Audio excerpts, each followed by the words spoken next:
नमस्कार विद्यार्थी मित्रांनो, इन्फिनिटी अकॅडमीच्या यूट्यूब चॅनलवरती मी प्रमोद देशकरी आपणा सर्वांचं स्वागत करतो. विद्यार्थी मित्रांनो, RTO AMVI या पदासाठी जे विद्यार्थी तयारी करतायत किंवा तयारी करू इच्छित आहेत, अशा विद्यार्थ्यांच्या मनामध्ये एक नेहमी प्रश्न असतो की ॲक्च्युअलमध्ये शैक्षणिक अर्हता काय लागते. आणि बोलल्या जातं की degree, diploma, automobile, mechanical, production या ब्रँचेस पात्र आहेत, हे विद्यार्थी पात्र आहेत. पण विद्यार्थी मित्रांनो, याच्यामध्ये फक्त याच ब्रँचेसचे डिप्लोमा किंवा डिग्री नाही, तर अजूनही खूप सारे समतुल्य कोर्सेस आहेत, म्हणजे डिप्लोमा आहेत, की जे विद्यार्थी इथे पात्र आहेत. हे कुठले आहेत हे जाणून घेऊया या छोट्याशा व्हिडिओमध्ये. त्याच्यामुळे व्हिडिओ शेवटपर्यंत बघायला विसरू नका. तर विद्यार्थी मित्रांनो, RTO AMVI याची ॲक्च्युअलमध्ये शैक्षणिक अर्हता काय आहे, आणि सगळ्यात महत्त्वाचं की जे विद्यार्थी फायनल इयरला आहे, अंतिम वर्षाला आहे, ते विद्यार्थी अप्लाय करू शकतात का. याच्या अगोदर विद्यार्थी मित्रांनो, RTO AMVI ची तयारी तुम्ही जर आजपासून सुरू करणार असाल तर प्रिलिम आणि मेन्स अशी ऑफलाईन बॅचेस, तसंच ऑनलाईन आणि रेकॉर्डेड बॅचेस ह्या उपलब्ध आहेत. स्क्रीनवरती दिसणाऱ्या आणि डिस्क्रिप्शनमध्ये दिलेल्या नंबरवरती संपर्क करा, तुम्हाला संपूर्ण माहिती मिळेल. ओके. आणि जो लेटेस्ट अपडेटेड सिलेबस आहे, कारण ही जी परीक्षा आहे ही सरळ सेवा मार्फत आयोग भरतं, म्हणजेच MPSC घेतं. याच्यामध्ये ग्रुप सी मध्ये, गट क मध्ये ही परीक्षा मोडते, हे पद मोडतं. त्याच्यामुळे पूर्व परीक्षेचा नव्याने आलेला सिलेबस आणि मुख्य परीक्षेचा बदललेला सिलेबस, रिवाइज सिलेबस या पद्धतीने आपण कंडक्ट करणार आहोत. आता याच्यामध्ये सगळ्यात महत्त्वाचं ते म्हणजे शैक्षणिक अर्हता. विद्यार्थी मित्रांनो, लक्षात घ्या, डिप्लोमा म्हणजेच ज्याला आपण पदविका म्हणतो आणि डिग्री म्हणजे ज्याला आपण पदवी म्हणतो. तर ही जी पदवी आहे, तुमची मेकॅनिकल इंजिनिअरिंग किंवा तुमचं ऑटोमोबाईल इंजिनिअरिंग याच्यामधला डिप्लोमा, डिग्री हे त्याच्यामध्ये चालतं. ओके. डिप्लोमा आणि डिग्री दोन्हीही चालतं. पण त्याच्या व्यतिरिक्त विद्यार्थी मित्रांनो, जे समतुल्य कोर्सेस आहेत, समतुल्यमध्ये कुठले कुठले येतात हे मी थोडक्यात तुम्हाला सांगतो बघा. विविध शासनाचे GR आहे आणि त्या शासनाच्या GR नुसार, कारण जसं मेकॅट्रॉनिक्स ही ब्रँच नव्याने आलेली आहे, तर मग हे विद्यार्थी जे पात्र ठरलेले आहेत ते GR मध्ये रिवाइज केल्या गेला, तर त्याच्या अनुषंगाने हे पर्टिक्युलर GR आहेत. तर कुठल्या कुठल्या ब्रँचेस आणि पदविका ह्या समतुल्य आहेत ते मी तुम्हाला सांगतो बघा. डिप्लोमामध्ये diploma in production technology, diploma in production engineering, diploma in machine tools maintenance, diploma in fabrication technology, diploma in fabrication and erection engineering, diploma in plant engineering आणि डिप्लोमा इन मेटलर्जी. हे सगळे जे डिप्लोमा कोर्सेस आहेत ते पात्र आहेत. अगोदर सांगितलेलं तर आहे, त्याच्या व्यतिरिक्त हे इक्वॅलंट मधले कोर्सेस सुद्धा विद्यार्थी पात्र आहेत. तसंच या GR मध्ये अपडेट झाल्यानंतर डिप्लोमा इन मेकॅट्रॉनिक्स इंजिनिअरिंग हे सुद्धा विद्यार्थी पदविकेचे किंवा डिप्लोमाचे पात्र आहेत. तसंच जी पॅकेजिंग टेक्नॉलॉजी होती, डिप्लोमा इन पॅकेजिंग टेक्नॉलॉजी, हे विद्यार्थी सुद्धा इथे पात्र आहेत.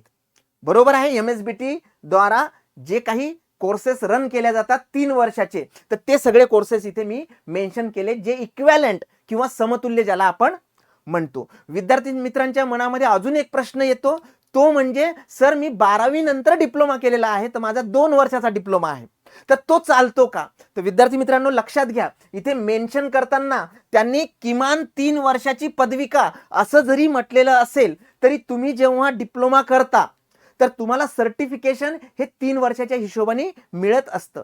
फक्त तुम्ही 12वी केल्यामुळे तुमचं फर्स्ट इयर जे आहे हे तिथे साईडला पडतं आणि सेकंड इयर, थर्ड इयर तुम्ही करता, तर ते सुद्धा विद्यार्थी इथे पात्र आहेत.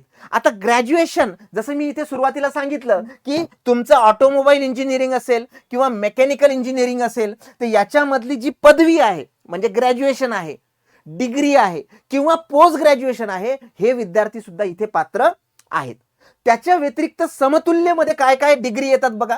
Bachelor degree in mechanical engineering, bachelor degree in automobile engineering, bachelor degree in production engineering, bachelor degree in industrial engineering.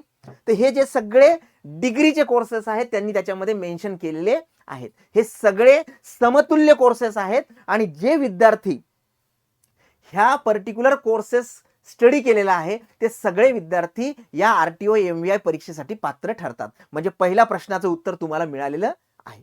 Okay. आता दुसरा महत्वाचा प्रश्न, are final year students eligible? तर विद्यार्थी मित्रांनो लक्षात घ्या, तुमची जी आरटीओ म्हणजे ही जी काही पोस्ट आहे ज्याला आपण मुख्यत्वे करून AMVI म्हणतो, असिस्टंट मोटर व्हेकल इन्स्पेक्टर किंवा त्याला सहाय्यक मोटार वाहन निरीक्षक म्हणतो. तर याची जी मुख्य परीक्षा आहे म्हणजे मेन्स एक्झाम आहे, मेन्स एक्झाम. तर मेन्स एक्झामच्या प्रवेशासाठी पात्र ठरलेल्या सर्व उमेदवारांनी या पदासाठी अर्ज स्वीकारण्यासाठी जी शेवटची तारीख असते त्यावेळेस तुमची शैक्षणिक अर्हता धारण करणे अनिवार्य असते. म्हणजे प्रीचा पेपर आहे त्यावेळेस तुमच्याकडे सर्टिफिकेट नाही किंवा कंप्लीशन नाही, इट्स ओके. पण ज्यावेळेस तुम्ही मेन्सचा फॉर्म भरता आणि मेन्सचा फॉर्म भरण्याची जी शेवटची तारीख असते तुमच्याकडे तुमचं जे काही एज्युकेशनल क्वालिफिकेशन आहे ते कंप्लीट असणं गरजेचं आहे. तर फायनल इयरचे विद्यार्थी त्याच्यामध्ये प्रीचा फॉर्म भरू शकतात, पण तुम्ही मेन्ससाठी जर क्वालिफाय झाला तर तुमचा जो कोर्स आहे तो कंप्लीट झालेला असला पाहिजे. त्याच्यामुळे विद्यार्थी मित्रांनो याही प्रश्नाचं उत्तर तुम्हाला मिळालेलं आहे. आजपासूनच तयारी करा जे विद्यार्थी या पात्रतेला धारण करतात. ओके, जे विद्यार्थी इथे एलिजिबल आहेत, समतुल्य कोर्सेस कुठले आणि शेवटच्या विद्यार्थ्यांना जे काही वर्षाला विद्यार्थी आहे त्यांचं काय, याचं उत्तर मी तुम्हाला सांगितलंय. अजूनही तुमच्या मनामध्ये काही प्रश्न असतील तर डिस्क्रिप्शन सेक्शनमध्ये जो काही कॉन्टॅक्ट नंबर दिलाय त्याच्यावरती तुम्ही संपर्क करू शकता किंवा कमेंटमध्ये तुम्ही कमेंट करू शकता. आता सगळ्यात महत्त्वाचं, जेव्हा एखाद्या आयोगाची आपण पर्टिक्युलर एक्झाम देत असतो तर दोन शस्त्र आपल्याला आयोगच पुरवत असतं. एक असतं त्याच्यामध्ये मागच्या वर्षांचे पेपर्स म्हणजे PYQ आणि दुसरं असतं सिलेबस. आयोग ह्या दोन गोष्टी आपल्याला आयुध देतं, मग याचा पुरेपूर वापर आपण केलाच पाहिजे. विद्यार्थी मित्रांनो सिलेबस तुम्हाला त्यांच्या वेबसाईटवरती मिळून जाईल, PYQ सुद्धा त्यांच्या वेबसाईटवरती मिळतात. पण PYQचे, प्रीचे आणि मेन्सचे असे दोन पुस्तकं आपण स्पेशल विद्यार्थ्यांसाठी तयार केलेले आहेत. याच्यामध्ये नुसते जुने पेपर्स नाहीत, क्वेश्चन्स नाहीत, तर त्याची उत्तरं म्हणजे आन्सर की सुद्धा आहे आणि विथ एक्सप्लेनेशन आहे विद्यार्थी मित्रांनो.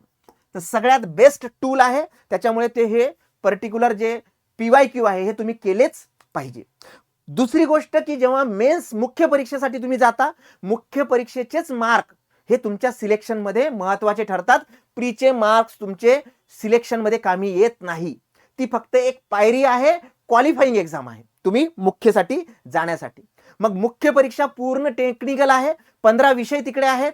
15ही विषयामधले जे काही फॉर्म्युले आहेत, मग तुमचा टॉम असेल, थर्मल असेल, अजून बाकीचे विषय असतील, तर त्या सगळ्या विषयाचे फॉर्म्युला शीटच्या रूपामध्ये आपल्याकडे अवेलेबल आहे. वेबसाईटवरती तुम्ही सर्च करू शकता किंवा इन्फिनिटी अकॅडमी, मानकरवाडा, पत्र्या मारुती चौक, पुणे, नारायणपेठेमध्ये तुम्ही येऊ शकता आणि हे सगळं स्टडी मटेरियल विकत घेऊ शकता. विद्यार्थी मित्रांनो लक्षात घ्या, सगळ्यात महत्त्वाचं हे आहे की तुम्ही जर क्वालिफाय असेल तर आजपासूनच अभ्यास तुम्ही सुरू केला पाहिजे.